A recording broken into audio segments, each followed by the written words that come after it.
दोस्तों मैं गोविंद माली आज के इस वीडियो के माध्यम से मैं आपको मैरिज सर्टिफिकेट कैसे बनाया जा सकता है, मैरिज सर्टिफिकेट का ऑफलाइन कैसे भरा जा सकता है और विवाह प्रमाण पत्र बनाने के लिए किन किन डॉक्यूमेंट की जरूरत होती है, वो आज इस वीडियो के माध्यम से मैं आपको एक एक जानकारी देने जा रहा था। दोस्तों जानकारी अच्छी लगे तो इस वीडियो को जरूर लाइक करना और चैनल पर नए तो चैनल को सब्सक्राइब कर लेना। अब आपको सबसे पहले विवाह प्रमाण पत्र बनाने के लिए जो डॉक्यूमेंट की जरूरत होती है वो आपको बताने जा रहा हूं। उसके बाद में इसका ऑफलाइन फॉर्म कौन सा और ऑफलाइन फॉर्म कैसे भरा जा सकता है। तो दोस्तों सबसे पहला जो डॉक्यूमेंट रहेगा मैरिज सर्टिफिकेट बनाने के लिए, सबसे पहला जो डॉक्यूमेंट रहेगा वर वधु का आधार कार्ड, यानी कि पहला दस्तावेज वर वधु का आधार कार्ड होना जरूरी है। उसके बाद में जो विवाह प्रमाण पत्र बनाने के लिए दूसरा डॉक्यूमेंट है, यदि आप राजस्थान के मूल निवासी है तो वर और वधु का जन आधार कार्ड होना जरूरी है, यानी कि वर और वधु का जन आधार कार्ड लगाना जरूरी है यदि आप राजस्थान के मूल निवासी है तो, ठीक है। उसके बाद में जो तीसरा डॉक्यूमेंट है वो आप देख सकते हैं, तीसरा डॉक्यूमेंट वर वधु की माता पिता का आधार कार्ड, यानी कि विवाह प्रमाण पत्र बनाने के लिए तीसरा डॉक्यूमेंट है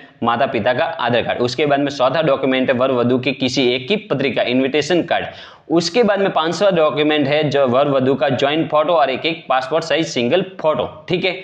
उसके बाद में जो छठा डॉक्यूमेंट है वो आप देख सकते हैं वर वधु के गवाह का आधार कार्ड, यानी कि वर के गवाह का आधार कार्ड और वधु के गवाह का आधार कार्ड।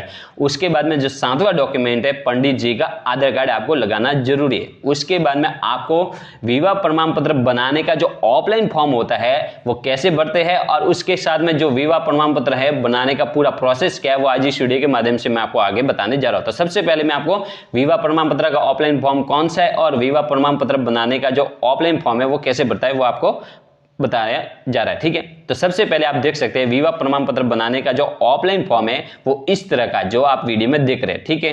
तो सबसे पहले इस तरह का आपको विवाह प्रमाण पत्र का ऑफलाइन फॉर्म लेना है। तो विवाह प्रमाण पत्र का जो ऑफलाइन फॉर्म है या तो आप नजदीकी सीएससी सेंटर या नजदीकी ई मित्र केंद्र या आप डाउनलोड कर सकते हैं, जिसकी लिंक मैंने ऑलरेडी इसी वीडियो के नीचे डिस्क्रिप्शन बॉक्स में दे दी गई है, ठीक है। जिसकी सहायता से आप विवाह प्रमाण पत्र का जो ऑफलाइन फॉर्म है पंजीयन का वो आप डाउनलोड कर सकते हैं, जो आप वीडियो में देख सकते हैं, ठीक है। सबसे पहले मैं आपको विवाह प्रमाण पत्र का जो ऑफलाइन फॉर्म है वो कैसे भरते हैं। तो सबसे पहले आपको सेवा में विवाह पंजीयन अधिकारी, ग्राम विकास अधिकारी, यानी कि आपके ग्राम पंचायत के जो ग्राम विकास अधिकारी है यानी कि सेक्रेटरी कहते हैं उनके नाम से, ठीक है। विवाह पंजीयन अधिकारी, ग्राम विकास अधिकारी, जो भी आपकी ग्राम पंचायत है उसका नाम। उसके बाद में महोदय, श्री, यहां पर आपको ध्यान में रखना है कि यदि आप यहां देख सकते हैं पुत्र लिखा है तो यहां पर वर का नाम आएगा और पुत्री लिखा है तो वधु का नाम आएगा। तो श्री वर का नाम और उनके वर के पिताजी का नाम और वर की जन्म दिनांक, ठीक है। उसके बाद में वर के निवासी का पता और उसके बाद में विवाह दिनांक यहां लिखने और को सुश्री पुत्री आ गया है तो यहां पर क्या लिखना है, वधु का नाम लिखना है यहां पर और यहां पर वधु के पिताजी का नाम। उसके बाद में वधु की डेट ऑफ बर्थ लिखनी है यहां पर और निवासी वधु कहां की है वहां का निवासी पता लिखना है और उसके बाद में से के साथ नीचे वर्णित विवाह स्थल पर दिनांक, यानी कि विवाह दिनांक है वो आपको यहां पर लिखना है। उसके बाद में संपन्न हुआ, फिर विवाह स्थल का पता, यहां पर विवाह स्थल का पता लिखना है। उसके बाद में क्या लिखना है, उसके बाद में पति एवं पत्नी के हस्ताक्षर शुदा अंगूठा निशान शुदा फोटोग्राफ के नीचे सस्पा है। यहां पर आपको वर का नाम लिखना है और वधु का नाम। यहां पर आपको वर का फोटो सिंगल फोटो और यहां पर वधु का सिंगल फोटो। उसके पास में आपको क्या लिखना है, यदि आप साइन करते हैं, वर यदि सिग्नेचर करता है तो यहां पर आपको क्रॉस सिग्नेचर करने और वधु यदि जो भी आप, यानी कि आप मान लीजिए कि वर या वधु सिग्नेचर करते हैं तो दोनों को आपको दोनों फोटो के ऊपर क्रॉस साइन करवाने खुद के, ठीक है। यदि आप अंगूठा लगाया जाता है, वर और वधु अंगूठा लगाते हैं तो अंगूठा लगवाना है। उसके बाद में क्या करना है, गवाह वर पक्ष और गवाह कन्या पक्ष, यानी वर और वधु के गवाह का नाम, यहां पर गवाह के हस्ताक्षर दोनों के, ठीक है। उसके बाद में वर के गवाह का नाम और वर के गवाह का पता। उसके बाद में वधु के गवाह का नाम और वधु के गवाह का पता। उसके बाद में कृपया फीस के पेटे रुपए जमा करवाकर, यहां पर आपको कुछ नहीं लिखना। यहां पर भवद्या जो आवेदन करता है, यानी कि आवेदन कौन कर रहा है, या तो वर कर रही है या वधु कर रही है, दोनों या किसी भी एक का जो भी आवेदन कर रही है उसका नाम और उसका पता। उसके बाद में कार्यालय विवाह पंजीयन अधिकारी, ग्राम विकास अधिकारी जो भी है ग्राम पंचायत, उसका नाम लिखना, ठीक है।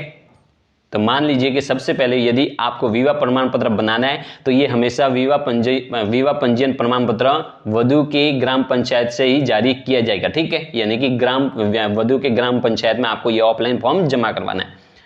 उसके बाद में विवाह पंजीयन प्रमाण पत्र प्रमाणित किया जाता है कि मैंने आपको पहले भी बोला है कि पुत्र है तो आपको वधु का नाम वर का नाम लिखना है, और यदि पुत्री लिखा हुआ है तो यहाँ पर आपको वधु का नाम लिखना है। तो सबसे पहले वर का नाम लिखना है, वर के पिताजी का नाम लिखना है, निवासी का श्रीमती वधु का नाम और वधु के पिताजी का नाम निवासी, ठीक है, जिनके हस्ताक्षर शुदा से। इसी तरह आपको विवाह दिनांक और विवाह स्थल का पता लिखना है यहाँ पर। उसके बाद में यहाँ पर एक जॉइंट फोटो आपको सस्पा करना है, ठीक है।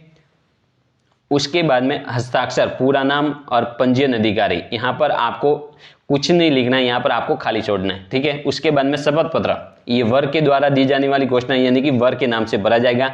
मैं यानी कि वर का नाम और वर के पिताजी का नाम, जाति, उम्र, वर्ष, निवासी, तहसील जो भी है वो आपको फिलअप करना है। उसके बाद में यह है कि मेरी शादी दिनांक, यहाँ पर विवाह दिनांक हिंदू रीति रिवाज से ग्राम पंचायत, तहसील जो भी है विवाह स्थल वहाँ का नाम और पुत्री का नाम, यहाँ पर श्रीमती पुत्री का नाम लिखना है और पुत्री के पिताजी का नाम, जाति, उम्र और जो भी है आपको लिखना है। यह है कि मेरी श्रीमती से प्रतिनिधि कोटि की नातेदारी नहीं है, ठीक है। यहाँ पर वधु का नाम लिखना है।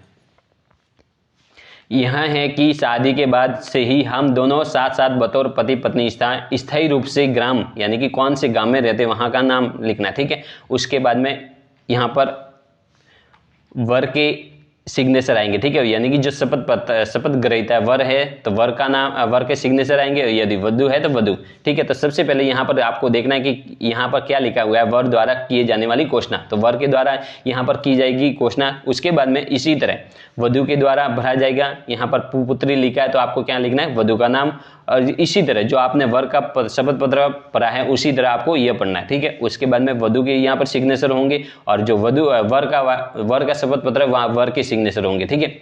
उसके बाद में विवाह संपन्न कराने वाले पंडित जी के द्वारा ये भरा जाएगा, जो आपको नहीं भरना, ठीक है, यानी कि पंडित जी द्वारा स्वयं के द्वारा भरा जाएगा। उसके बाद में पंडित जी के यहाँ पर सिग्नेचर होंगे और उसके बाद में ये विवाह में उपस्थित गवाह द्वारा दिए जाने वाला शपथ पत्र, यानी कि सबसे पहला जो शपथ पत्र रहेगा वो वर का रहेगा और उसके बाद में वधु का। यहाँ पर वर के जो गवाह का नाम है, वर के गवाह का नाम आएगा और वर के गवाह के पिता का नाम आएगा, उनका बेसिक डिटेल्स पढ़ना है। यह है कि दिनांक को यानी कि विवाह दिनांक, ग्राम जहाँ पर भी विवाह हुआ है वहाँ का स्थल लिखना है। उसके बाद में ये पुत्र लिखा है तो यहाँ पर वर का नाम और उसके बाद में ये जहाँ पर पुत्री लिखा होगा वहाँ पर वधु का नाम आएगा, ठीक है। उसी तरह यहाँ पर वर के गवाह के सिग्नेचर होंगे शपथ पत्र में, ठीक है। सबसे पहला शपथ पत्र रहेगा वर का और उसके बाद में जो दूसरा शपथ पत्र है वो वधु के गवाह का शपथ पत्र रहेगा, यानी कि वधु के गवाह के नाम से भरा जाएगा। उसी तरह यहाँ पर भी सिग्नेचर वधु के गवाह के सिग्नेचर होंगे। तो इस तरह आप जो ऑफलाइन फॉर्म है वो पढ़ सकते हैं और ये जो ऑफलाइन फॉर्म है आपने देख लिया होगा। अब मैं आपको बता दूं कि विवाह प्रमाण पत्र बनाने ये ऑफलाइन फॉर्म भरने के बाद में सबसे पहले या तो आपको नजदीकी CSC सेंटर या नजदीकी ई-मित्र केंद्र पर जाकर के सबसे पहले इसे ऑनलाइन फिलअप करवाना है। ऑनलाइन फिलअप करवाने के बाद में जो ऑनलाइन फिलअप की जो प्रिंट निकलती है उसके साथ में ये जो पूरा फॉर्म है, ऑफलाइन फॉर्म है, ये आपके ग्राम पंचायत में जमा होगा, वधु के ग्राम पंचायत में जमा होगा और वहीं से ग्राम विकास अधिकारी के द्वारा जारी किया जाएगा। तो दोस्तों इस तरह आप अपना विवाह प्रमाण पत्र बनाने का पूरा प्रोसेस कर सकते हैं। तो दोस्तों जानकारी अच्छी लगी हो तो इस वीडियो को जरूर लाइक करना और चैनल पर नए तो चैनल को सब्सक्राइब कर लेना। जय हिंद, जय भारत।